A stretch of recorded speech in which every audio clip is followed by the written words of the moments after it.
மிக முக்கியமான ஒரு விஷயம் என்னன்னா ஃபேமிலி கவுன்சிலிங். சரி, நமக்கு சப்போர்ட்டிவ் ட்ரீட்மெண்ட் அப்படின்னு இருக்கு. அதாவது நம்மள சப்போர்ட்டிங் பர்சன் சில பேர் இருப்பாங்க.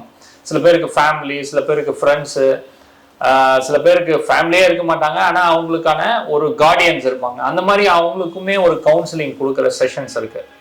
ஏன்னா நம்ம வெளியில போனதுக்கு அப்புறம் அவங்களுக்கு வந்து அப்படியே அதே லைஃப் ஸ்டைல்ல அதே மாதிரி நம்ம அவங்கள பார்த்தோம் அப்படின்னு சொன்னா அவங்களால வர முடியாது இந்த நல்ல விதமான ஒரு லைஃப்க்கு. ஸோ அதனால அந்த ஃபேமிலி கவுன்சிலிங் ரொம்ப முக்கியமானது.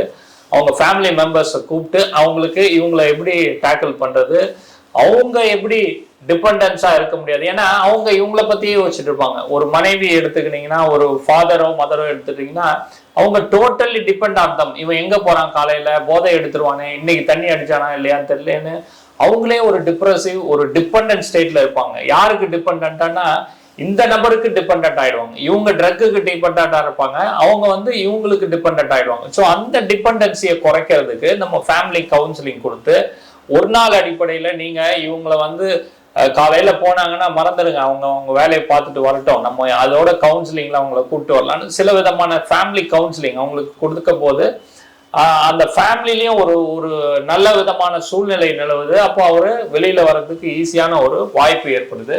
ஈவன் அந்த ஃபேமிலி கவுன்சிலிங் போது ஒரு ஃபைனான்சியலுமே அவங்களுக்கு ஃபைனான்சியல் ஸ்டேட்டஸ் எப்படி இருக்கு, அவங்க ஃபைனான்சியலா சில சமயம் பார்த்தீங்கன்னா கிரெடிட் கார்டு நிறைய யூஸ் பண்ணிட்டு இருப்பாங்க.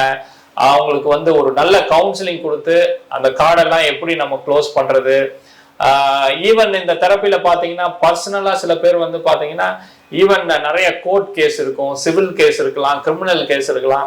இதெல்லாம் எப்படி டேக்கிள் பண்றது. ஏன்னா டே டு டே லைஃப்ல திருப்பியும் போனா அதே ஒரு டிப்ரெஷன்ல போய் ஆயிடக்கூடாது அப்படின்ற மாதிரி ஃபேமிலியை கூப்பிட்டு அவங்களுக்கு என்னென்னலாம் ப்ராப்ளம் இருக்குது அந்த ப்ராப்ளத்துல இருந்து இவங்களை இன்வால்வ் பண்ணி இவங்களுக்கும் ஒரு அட்வைஸ் கொடுத்து அதுல இருந்து வெளியே வர்றதுக்கான ஒரு வழிமுறைகளை ஏற்பாடு பண்ணுவோம்.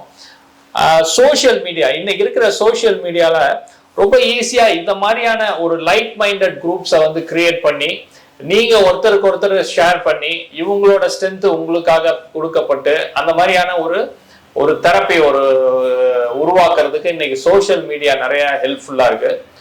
ஸோ நண்பர்களை நிறைய இந்த மாதிரி லைட் மைண்டட் பீப்புளை ஒரு குரூப்ல வச்சு அவங்க மூலியமா ஒரு மோட்டிவேஷன் கிடைச்சி அவங்க போறதுக்கான நல்ல விதமான ஒரு கவுன்சிலிங் கொடுப்போம்.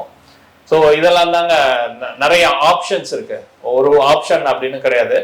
ஸோ அடிக்ஷன் அப்படின்றது ஒரு வியாதி, ஒரு டிசீஸ். இதுல இருந்து வெளியில வரணும்னா நிறைய ரெக்கவரி ஆப்ஷன்ஸ் இருக்கு.